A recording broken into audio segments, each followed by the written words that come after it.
Good morning students. Open your book of English literature, page number 51, lesson number 8. Here is a poem of solitude. यहाँ पे जो poem आपको दी गई solitude. Solitude means अकेलापन, loneliness, and this is composed by Ella Wheeler Wilcox. और ये poem Ella Wheeler Wilcox द्वारा लिखी गई है. And this poem has 3 stanzas.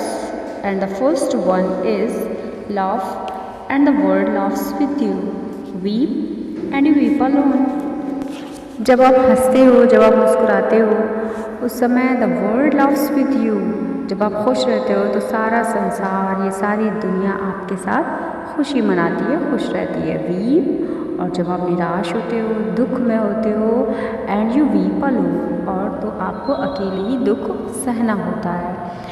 और ये लाइफ का एक कड़वा सच है. हालांकि लोग कहते हैं कि दुख की घड़ी में हम साथ हैं, लेकिन एक्चुअली इस पोएम का जो ईला व्हीलर विलकॉक्स है जिन्होंने पोएम लिखा है, उसमें उनके कहने का यही मतलब है कि ये जो दुनिया है, ये जो संसार है, ये संसार हंसी खुशी के मौके पर तो हमेशा आपके साथ रहेगा, लेकिन जब आप गम में होगे, जब आप निराश होगे, जब आपको दुख होगा, तो ये संसार कुछ आपके साथ आपका साथ नहीं देगा और आपको अकेले ही सारा गम, सारे दुख को उठाना पड़ेगा.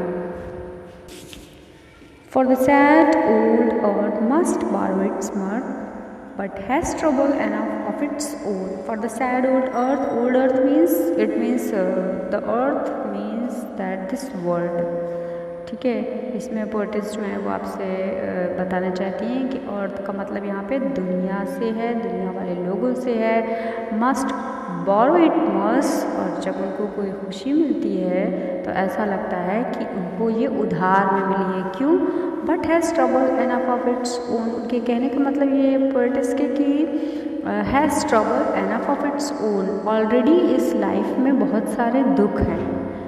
इस लाइफ में जो लाइफ इंसान जी रहा है अपनी ज़िंदगी, इस जीवन में ऑलरेडी इंसान के बहुत सारे दुख हैं, और जब उसको कोई खुशी मिलती है, मौत मिलती है, तो ऐसा लगता है उसे बोरो मिली है. बोरो मतलब उधार की खुशी मिली है. Okay, sing and the hills will answer. जब आप गाओगे, जब आप खुश होगे, तो पहाड़ियों के बीच भी अगर थोड़ा सा बोल दोगे तो ऐसा लगेगा फिर आपको आपकी आवाज़ रिटर्न मिल रही है पहाड़ियों पर से भी. Sai it is lost in the air. और जब आपको दुख होगा, गम होगा, तो उस समय क्या होगा कि आपकी आवाज़ हवा में कहीं गुम हो जाएगी. आपका साथ उस वक्त कोई भी नहीं देगा. पहाड़ियाँ तक आपका साथ नहीं देंगी.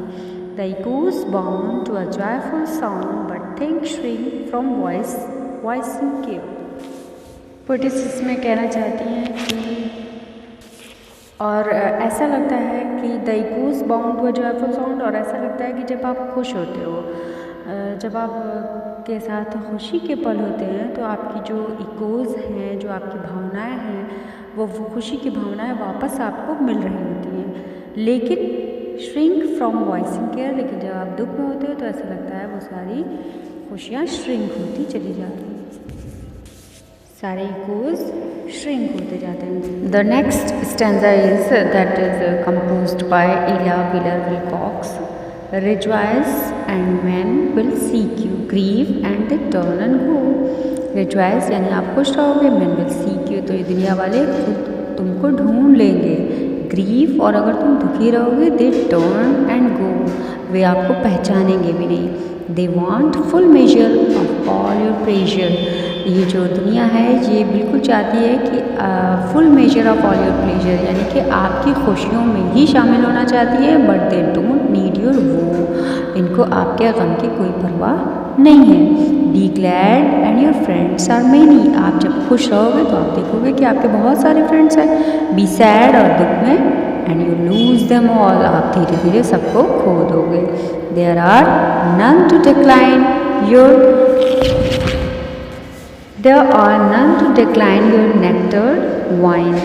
और nectared wine मतलब शराब. nectared मतलब अच्छी प्रकार की, बहुत ही बेहतरीन तरह की शराब. कोई भी कितनी भी बेहतरीन तरह की वाइन होगी, लेकिन अगर आप ग्लूमी मूड में हो, आप उदास मूड में हो, तो कोई आपको शेयर करने नहीं आएगा। But alone you must drink life's call.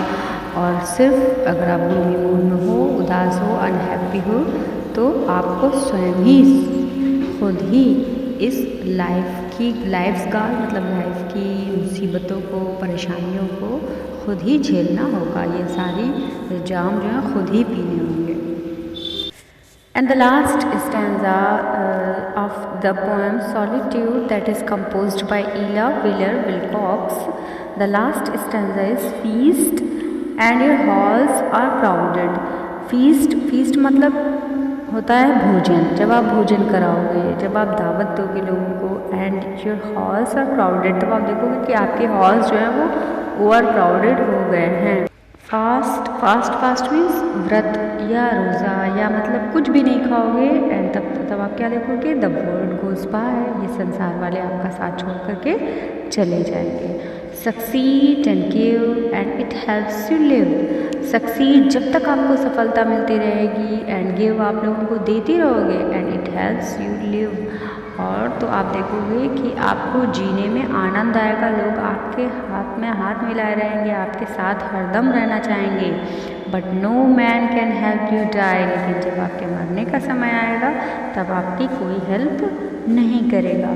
There is room in the halls of pleasure for long and lordly trees. Room in the halls of pleasure मतलब जब भी खुशी के अवसर रहेंगे, तब आप देखोगे कि आपको जो है वो रूम कितना भी छोटा हो, हॉल कितना भी छोटा हो, फॉर अ लॉन्ग एंड लॉर्डली ट्रीन, और सब उसमें समेटते चले जाएंगे, सब आते चले जाएंगे, एडजस्टमेंट होता चला जाएगा। और for a long and lordly train मतलब लॉर्डली मतलब कि ऐसा लगेगा कि जैसे कतारों की कतार जो है वो उसमें समाई जा रही है उस प्लेजर में। But one by one we must all files on through the narrow aisles of pain, through the narrow aisles of pain. और जब आपको दुख की घड़ी होगी, आइल्स ऑफ पेन मतलब पेन मतलब दर्द। जब आपको दर्द होगा, जब आप निराश होंगे, जब आपको दुख की घड़ी आऊँगी, तो उस समय आप देखोगे but one by one must all file on. तो उस वक्त आपको ऐसा लगेगा कि एक वन बाय वन मतलब एक के पीछे एक लोग खड़े हैं, we must all file on. और ऐसा लगेगा कि जैसे फाइल ऑन का मीन्स मतलब यहाँ पे ये है कि जैसे फाइलों में आप एक के बाद करके एक चीज़ रखते चले जाते हो, तो वन बाय वन करके इसी तरह से लोग वन बाय वन ऐसे खड़े होंगे और ऐसे एक दूसरे के पीछे छिपे नज़र आएंगे कि आपको लगेगा कि कोई है नहीं, और एक नैरो सी लाइन बनी होगी, बहुत पतली सी लाइन बनी होगी, और ऐसा लगेगा कि लोग एक के पीछे एक छुप रहे हैं। कोई आपके पेन में शरीक होना नहीं चाहता है, कोई आपके दर्द में शामिल होना नहीं चाहता है। तो ये पोएम है आपकी solitude, that is composed bye एला व्हीलर विलकॉक्स। एला व्हीलर विलकॉक्स ने लिखा है। And the theme of the poem is, इस पोएम का टोटल यही थीम है कि जब भी आप खुश रहोगे संसार आपके साथ रहेगा, और दुख की घड़ी में संसार आपका कोई साथ नहीं देगा।